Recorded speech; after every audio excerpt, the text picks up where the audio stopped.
was walking around the fruit and vegetable section and there was a bag of carrots that had plant-based written on it. And it was like comparatively like 3 times the price as the loose carrots. Again, because it's got like buzzwords on it. Welcome to the Wellness Breakdown, where we examine the latest health trends and we discuss how lifestyle and nutrition can truly change the way you live. I'm Eve Kalinick. I'm a nutritional therapist, author and consultant. And I'm Rose Ferguson. I'm a functional medicine practitioner and also an author. Yeah, we haven't always been in this game. Rose spent most of her youth on international catwalks as one of the most iconic 90s supermodels. I'm not sure about that, but Eve had a very hectic career as a fashion PR. So we've definitely been there, we've done it, and there is no room here to preach. Yeah, this isn't one of those waggy fingers should do podcasts. We're here to dig into some of the wellness trends, figure out whether some of this stuff is just nonsense, and give our personal and professional opinions on some of it. It amazes me that the global wellness industry is now worth over $5 trillion. So before you go out spending your hard-earned cash on the latest new thing, make sure you listen to the Wellness Breakdown first. The Wellness Breakdown is sponsored by Ancient and Brave, a mission-driven wellness brand with an award-winning range of collagen, MCT oil and nootropic blends. From supporting menopausal symptoms to supercharging your energy, Ancient and Brave's products are pure, potent and easy to make part of your daily, morning or wellness ritual. Personally, I find the True Collagen really easy to take, and I normally add it into my morning coffee, which is a habit that I already have ingrained. I'm never going to miss my morning coffee, and it's definitely a way to maintain consistency. Yes, well, I love collagen too, and I've been using Ancient and Brave for a very long time, and I do use it with clients. I use it for myself. I do actually love the cacao blends. I love the collagen one with cacao. Delicious. Yeah, and what really sets them apart is their sustainability. They're a B Corp as well as a member of the 1% for the planet. This means donating 1% of all sales to environmental causes that protect the planet, because collective action adds up. So buying their products means you're supporting the planet too. Visit 1%fortheplanet.org to learn more.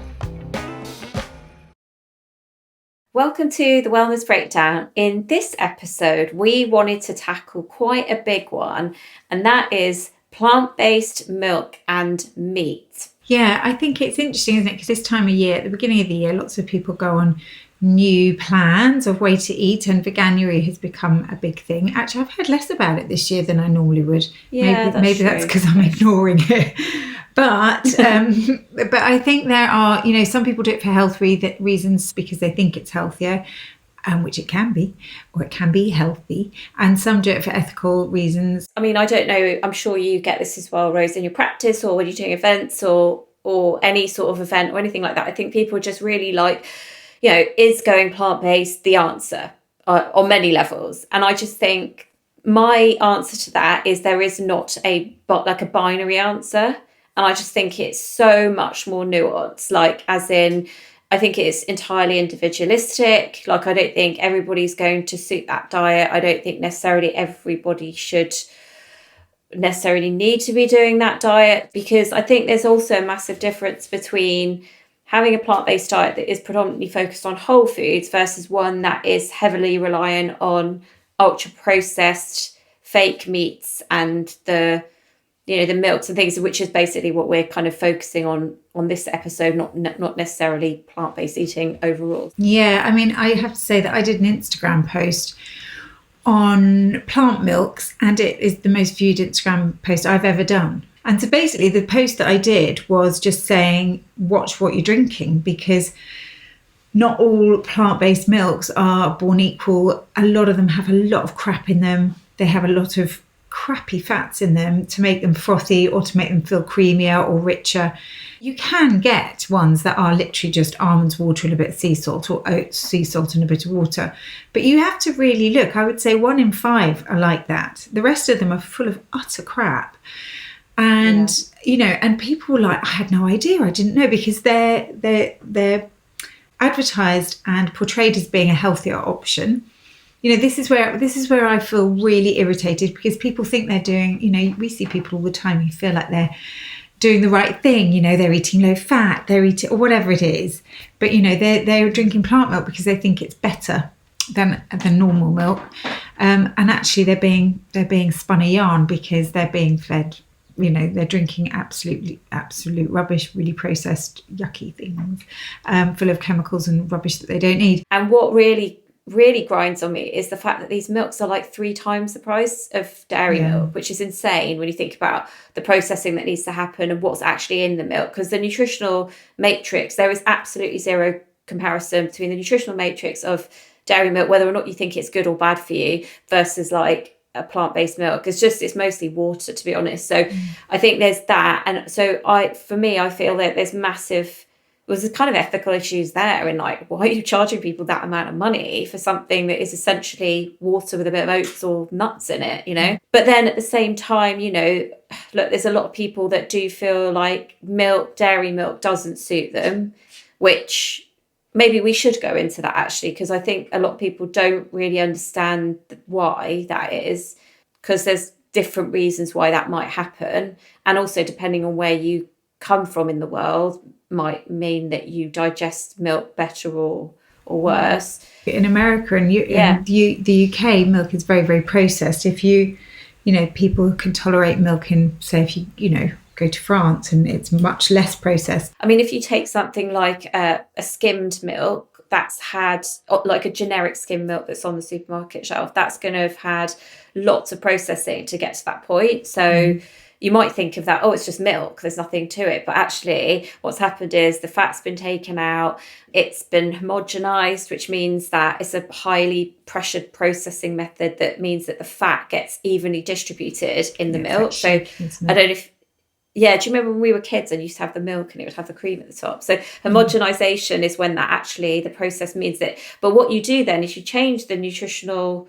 you know, the composition of the milk. So that makes it harder for our body to then digest those fats because it's been processed. And then by law, you know, milk needs to be pasteurized. So that's basically killing off the lactase in there. And that's the enzyme that we need to break down lactose. Now, as a lot of us get older, we produce less amounts of lactase. And particularly if you've got something like IBS or small intestinal bacterial overgrowth, you can really struggle because you're not producing enough of that enzyme, because it's actually immediately produced when you ingest milk. So there's a lot of reasons why the milk on the supermarket shelf, like if it's really processed like that, like a skimmed milk, versus one that is less processed, like, for instance, if we were to take a whole milk that was unhomogenized, that's had a lot less processing in it. So I think even within the dairy milk itself, you can have an option that is much less processed versus one that is highly processed, and that will impact on how well we're able to digest and absorb that. But in terms of like why people feel like they're not digesting it well, it can be to do with that lactose, and some people do develop lactose intolerance as they get older. If you live, like if you're from Asia or Africa, or certain parts of Asia and Africa anyway, you genetically you'll really struggle to break that down. So, you know, that's to do with the lactose in it. But the other part of it is the protein, so casein or whey, and some people struggle with that as well. When I work with parents who are concerned about their kids and congestion, and they have candlesticks coming out their nose, I'm like, take them off dairy and see how you get on. And often that can just cause a lot of congestion. Just be mindful when you drink. If you're getting a lot of mucus production, like, it's obviously not going to suit you. But then what you need to do is take it out completely for at least 6 weeks to understand whether or not you do have an issue with dairy. But I guess my point being is that, you know, if you're taking that out, then you've got to. So if you're taking dairy milk out, it's just about making sure that you get some of those nutrients through other sources. Things like seeds have, you know, sesame seeds in particular have a high dose, high amounts. You can add tahini to things, you know, but you do have to be a bit conscious. And the other thing I would say about plant milk is the environmental factor. So I know that, for example, almond milk, it takes a whole lot of water to make almonds. That's definitely something I think about for sure, and something when I talk to my clients I say to think about, because it is the environmental impact of this huge rise of suddenly almond milk is not insignificant. I also think we also need to acknowledge that the dairy industry is massively flawed as well. like, and like it's, there is real environmental concerns there. And I guess from an ethical perspective, some people find it weird drinking milk from a cow, which I can understand to a point as well. So I think it's just, again, it's such a complex thing. And you're right, like in terms of I think calcium is sort of heralded as the reason why we were brought up to drink milk because it's good for your bones, and certainly is a really good source of calcium. It's also a good source of iodine and amino acids and things like that, which you're not going to get in your plant-based milks. And the absorption on it is pretty decent. It's about 30%, but you are actually going to get more absorption even if the amount is lower in certain leafy greens. So whilst pak choy and all the Chinese greens, which I absolutely bloody love, and things like tofu, actually, they are higher, even though comparatively it could be lower, particularly the greens. So you can get it, but you just obviously need to make sure that you are having those foods. And I mean, I need no excuse to start shoving tahini into anything and everything, to be honest with you. Bloody love it. But actually it does bring us back round to what we're sort of talking about, because the thing is that unless you are talking about plant-based, if you are going to cut out food groups, then you better be making sure you're replacing them. So, people, if you do, and this is one of the problems I see, and I'm sure you see, are that people are doing plant-based, but they're not doing it well. They're eating lots of processed stuff, where the nutrient profile is very low. They're not nutrient dense foods. So they're not getting what you would get from, say, a steak. They're not replacing, they're buying some fake meat or something like that, which has all the opposite effects of, really nice grass-fed steak, and thinking that they're being healthier. And that's just really misleading. And I definitely blame the food industry for that. It really pisses me off. Because I think people think they're being healthier. Do you, or not? Oh, totally. I think there's the whole, I was walking, which I can't remember, actually I won't call out a big supermarket chain on here, but I was walking around the fruit and vegetable section and there was a bag of carrots that had plant-based written on it. And it was comparatively 3 times the price as the loose carrots. Again, because it's got buzzwords on it. So there's things that it's automatically assumed, because there's been a huge campaign around this. And by the way, both of us are 100% alike. We should have more plants in our diet. 100%. I mean, I don't think either one of us are saying that, right? So, but I just think the way that the kind of the hyphenated plant-based has been spun is really, really, I feel, very misleading. And for a lot of people, it kind of plays into that narrative, and they're not necessarily looking beyond that kind of marketing slogan. I mean, I guess, finishing off on the conversation around dairy as well, it's it's only as inflammatory as the person that's ingesting it, really. So it's a bit like you said, if you're swapping that out, you need to just make sure that you are finding those other nutrients somewhere else. On the meat conversation, it's the same thing. There's very little foods actually that can provide the same amount of nutritional value, apart from organ meats, is good, and I am talking about good quality red meat here. And I think we need to obviously talk about quality, and again, like we have done with the milk, is that it does provide so much nutritional value. It's almost impossible to find a food that will stack up against that. So if you're gonna then sub that out for something else, then you've got to make sure that you do get some of those nutrients, particularly in plant-based diets where it will naturally be very much lower in things like B12, for instance. We know that almost impossible, really. I mean, you can get some, I think, a bit in seaweed, but it's very low. Looking at some of those plant-based burgers, they have 21 or more ingredients. It's insane. Well, it's funny because some of those you can't even pronounce. I know. Well, I know a bit about plant-based burgers because I had a plant-based burger company for a moment with Gizzy Erskine. Yes, we did, and which was delicious. Thank you. And it was really good. Unfortunately, due to differences, not between me and Gizzy, but between someone else, it didn't continue. But the burger itself, developing it, was really interesting because obviously we compared.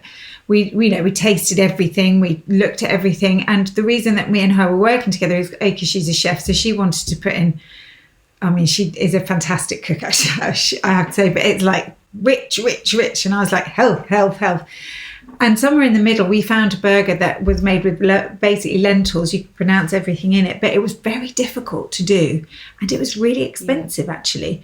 But then you look at the alternative plant-based burgers out there, and it's like so shocking what's in them. But they are cheaper, and it is expensive when you're trying to do a decent one. The only other one that I know, because we're talking about burgers, is the Simplicity Burger, which is really interesting because that is Chef Neil Rankin's brainchild, and it's delicious, but it's also made from ferments. Right. So, but really, I suppose, going back to the filth burger, we wanted it to have enough protein in it.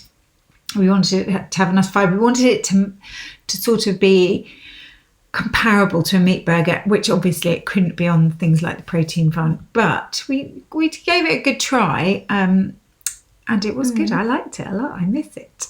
But, it is more difficult if you're trying to reach the same nutrient levels as you said, meat or fish or things like that. It's quite difficult, and you really need to be prepared, I'd say, is one thing. So when people are eating more plants in my clinic, I'm always like, just get prepared, make sure and also it's really, really a healthy way to live. And for some people, they don't want that. They want to, do you know what I mean? Like they're, telling someone to eat nuts and seeds and, lentils and legumes. They're just like, what? They don't even know what that food is. They will eat pizza and pasta and toast. And that's plant-based. Or fake meats. Yeah. Yeah, and there's not just the burgers, there's the bacons and all of that. And I think honestly, if you were to look at the ingredients, they are really problematic, actually. Yeah. And I mean, depending on where you read around this subject, and this is where I find it personally, even we're in this field, I find it incredibly confusing. I do abhor lots of the propaganda type documentaries that are just not balanced at all around this subject. I really do. Because I don't think it's as black and white as some of them make it out to be. And I think we should have more of a kind of balanced conversation around this and think more about eating. I know I've said it before, but eating better and eating less, and understanding how we feed into a more robust, regenerative agricultural system, which potentially includes some animal consumption. Yeah. So if you were just to eat, and I have seen this in my practice where, again, with all good intentions, clients going, I'm going to go 100% plant-based, and then they end up having really a lot of basically chemical diet predominantly, and because they're relying on a lot of these products. And by the way, no one's suggesting here that these products are harmful or anything like that, but it's just more, again, about the load. So if you're just eating them, well, yeah, I mean, okay, but one of these in a blue moon. Once in a blue moon. Yeah, of course. Because we're going to have some ultra processed, but I have seen clients that are eating that day in, day out. There is a real concern also around soy and what's happening in order to produce that. I mean, some people would argue, okay, it's feeding cattle, but there's an insatiable need now around, because of all of this stuff, to produce these and, these products. I feel like soy gets a bad rap from a point of view of people saying it's not good for you. Again, it is the quality of it. It is not that soy, it's like you find an organic fermented soy piece of tofu, it'll be 3 times the price because it's farmed in a very, very different way, but its nutritional qualities are much, much better. Yeah. And soy is not, talking about endocrine disruptors in our last episode, it can be, so if somebody with a thyroid issue, you should be careful around soy. But for a lot of people and a lot of plant-based people, organic fermented soy is a really good source of protein, plant-based protein. Yeah. So things like tempeh, things like tofu. When we were making notes about this, we were talking it's quite hard, miso. It's quite hard to get, but there's a company called Typhon, which I use. But again, it is.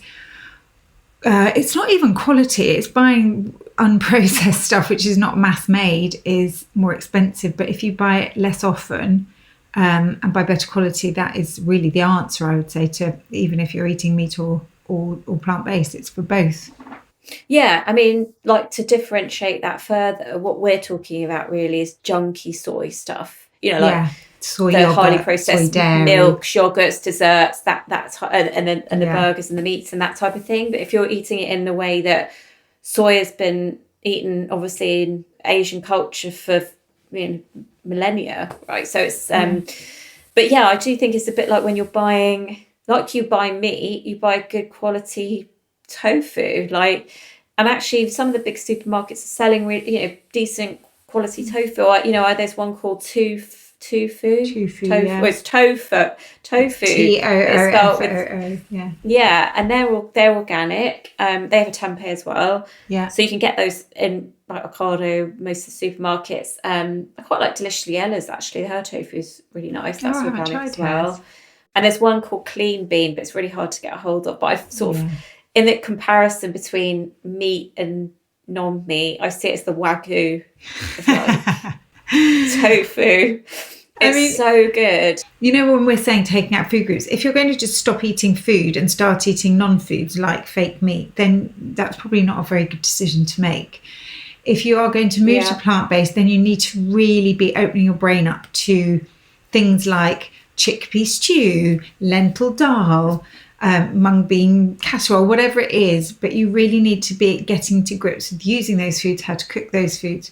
I mean, you can get, actually, there is a lot of options out there. You can usually find them if you're running late and you need to buy something quickly. Pret has a chickpea salad, all those things. But I would say that your preparation skills need to be more on point if you're going to do plant-based in the right way. I guess in terms of like how do you navigate some of the products, because obviously not all the products like in the supermarket that have plant-based on them are full of shit, but that's true. Carrots having plant-based on them, it's like, what else are they in that case? So stupid. I mean, I was a bit like, WTF. Yeah. But yeah, if there's a whole load of ingredients on there that you don't recognise as things you might have in your cupboard, just don't buy it, basically. Yeah. But that's true for any processed food, not just the plant-based ones. But I'd say if it's got loads of things like maltodextrins and emulsifiers and God knows whatever else in it, isolate things, just kind of like steer away from that.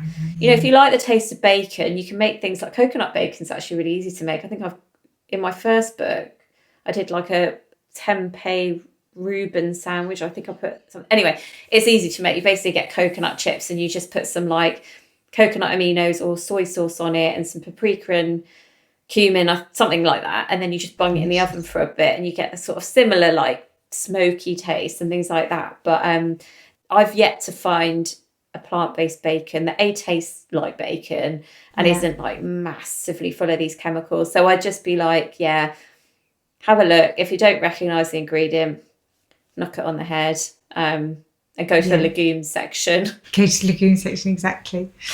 Well, thank you everyone for listening. I think we've well and truly slated the fake meat market. I feel good about that. We've had a few emails, which I'm going to get. Shall I read the first one, Rose? Yeah, go on. Yeah, great. Go right. Hi, Eve and Rose. I've just been listening to your episode on fertility. Thank you so much for highlighting this. I've had IVF 4 times before finally having twins. Oh, amazing. I feel so lucky, but it was a tough time. The hardest for me was the emotional side. Yeah, we talked about that. Where there was no support. Considering the cost of these treatments, you'd think that would be high up on their agenda. Oh, yeah. I wish you luck, Eve, on your journey. Miriam. Oh, that's really sweet. That's sweet. Yeah, I kind of do agree with that. Yeah, actually. No, I know. Well, you really responded to that when we mentioned it in that episode. There's another email here from Carla, and she says, "Hi ladies, my daughter is just starting her IVF journey on her own, so I have passed on your episode to her to listen to. It was really interesting to hear about the hormone tests. You are right, no one talks about this until they are struggling to conceive. Early intervention is definitely the way to go. I would be interested to hear how you get on, Eve." Carla. Early intervention is, or just early knowledge. It doesn't mean you have to intervene, but just knowing where you're at, so it doesn't come as a shock when you're ready to conceive. I think we just need to empower ourselves right from our first period, basically, and actually even beyond fertility, like into menopause. Like we only start talking about menopause when we're there, but actually menopause really starts it's a journey. It starts from when we first start periods. So I think, we need to just... I'm glad the conversation's definitely opening up a bit more around this whole topic. I think it's got a long way to go, as we talked about, but it's just about empowerment, really, isn't it? Yeah, no, absolutely. Well, and thank you so much for your emails. We love hearing from you guys. We do. And we'd love to hear about your thoughts on the subject around. It's such a biggie. Like, I don't feel like we've really even scratched the surface of plant-based milks and meats, and both of us acknowledge that there are huge amounts of ethical debates around either side that are just we're never going to fit into even a whole season, really. But would love to hear your guys' thoughts on it. Maybe you found some products that actually aren't full of shit that we'd like to hear about. I'm joking. Please. Or just sharing recipes. I know Rose has got tons of amazing ones. I'm always literally salivating when I watch her on Instagram with her amazing plant-based recipes. So maybe we can chuck a few out there I'll put for you guys to try. That's good. Yeah, we'll do one each, because Evil's also got her fair share of recipes, let's be honest. Oh yeah, the air fryer tofu is game changing. That one, guys. Yes, do that. That sounds delicious. Well, that's it. Thanks everyone for joining us on the Wellness Breakdown. We really hope you've enjoyed this episode, and please subscribe, leave a comment below. Yes, and if you are like me and you're constantly in the car and listen to your podcasts, we're on Apple, Spotify, or wherever you get your podcasts. See you next week. Bye.